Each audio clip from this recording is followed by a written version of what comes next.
Este número de Historia de Japón trata sobre la restauración Meiji. La restauración Meiji fue un movimiento para derrocar al shogunato y modernizar Japón al final del periodo Edo. Esta revolución convirtió a Japón en uno de los pocos países que no se convirtió en una colonia de las potencias occidentales, y tuvo una fuerte influencia en el resto de Asia. Sun Yat-sen, el líder chino que dirigió la revolución Sinai, dijo: "La restauración Meiji fue el resultado de la revolución china". Sun Yat-sen, el exitoso líder de la revolución Sinai, dijo: "La restauración Meiji fue el primer paso de la revolución china, y la revolución china fue el segundo paso de la restauración Meiji". Veamos cómo se produjo la restauración Meiji. Aquí es donde empezó todo. Fue la llegada de los barcos negros en 1854. El comodoro Perry de Estados Unidos llegó a Japón en busca de comercio. Hasta entonces, Japón había rechazado todo el comercio exterior, y había disparado a los barcos extranjeros que llegaban a sus costas para ahuyentarlos. Esta vez, sin embargo, Perry llegó a bordo de un gran buque de guerra. El shogunato Edo no tenía poder para expulsarlo. El shogunato estaba tan molesto que pidió la opinión de muchos daimyos, incluso de aquellos a los que no solía consultar. La mayoría estaba de acuerdo en que había que oponerse al comercio y repeler a los barcos extranjeros. Sin embargo, el shogunato de Edo se vio abrumado por el poder de Perry y el tratado se concluyó. En aquella época, la situación política de Japón era inestable. Hubo una lucha de poder entre la facción Nanki, liderada por Naosuke Ei, que favorecía a Keifuku Tokugawa del clan Kisu, que tenía una buena historia familiar, y la facción Itotsubasi, liderada por Nariaki Mito, que favorecía a Keiki Itotsubasi, que era famoso por su valentía. El ganador de esta batalla fue Naosuke Ei de la escuela Nanki.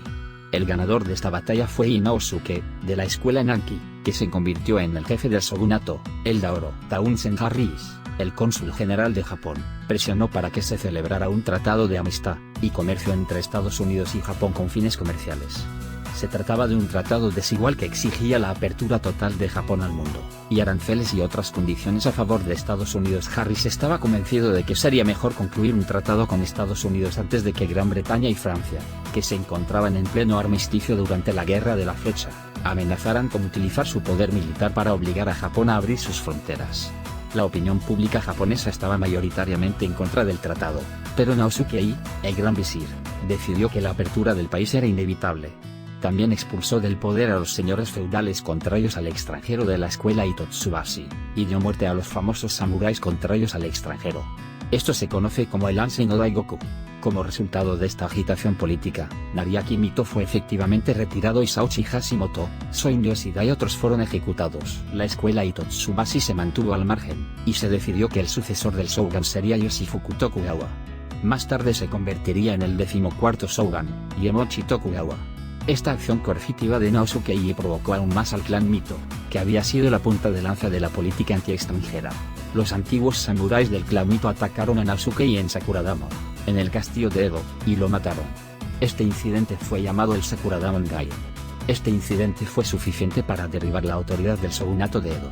Fue un incidente muy importante que llevó del movimiento anti-extranjero al movimiento para derrocar al shogunato. Por cierto, la eliminación de los vasallos de Naosuke Ei que fueron atacados también mostró la dificultad de ser un samurái. En ese momento, había unas 60 personas en la casa, y 8 de ellas murieron con su amo, y 5 resultaron gravemente heridas.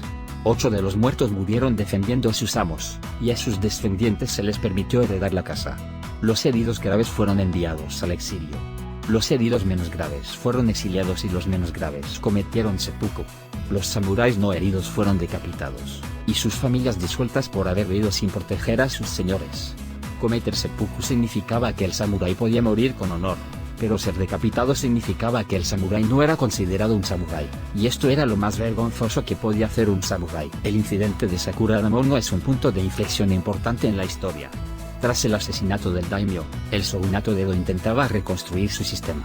Además, los clanes Choshu y Satsuma, que no habían podido participar en la política nacional como señores feudales extranjeros, comenzaron a utilizar su poder militar para defender sus propias opiniones.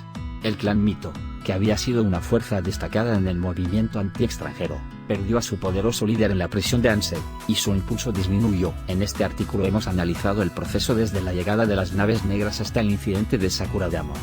La próxima vez hablaremos de los clanes Satsuma y Choshu, protagonistas de la restauración Meiji. Si te interesa, echa un vistazo a nuestros vídeos anteriores.